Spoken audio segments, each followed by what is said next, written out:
এখানে আমি কুমড়ো আলু আর ছোলার ডাল দিয়ে একটা তরকারি বানাচ্ছি।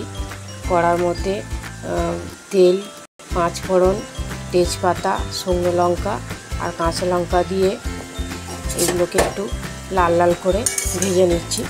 সবজি যদি লাল লাল করে না ভাজা যায় তরকারির কিন্তু স্বাদ আসে না।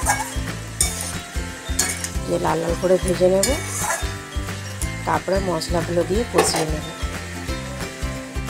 দেখুন সবজিগুলো ভাজা হয়ে গেছে। এর মধ্যে এক এক করে মশলাগুলো আমি দিয়ে দেবো।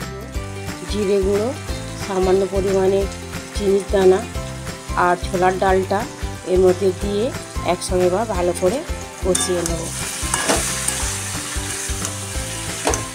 দেখুন মশলাটা কষানো হয়ে গেছে। এই রান্নাটা কিন্তু সম্পূর্ণ নিরামিষই, খুব ভালো লাগবে খেতে। এর মধ্যে কোনো গুঁড়ো লঙ্কা ইউজ করবেন না, কাঁচা লঙ্কা দিয়েই ভালো লাগবে। সামান্য পরিমাণে জল দিয়ে দেবে।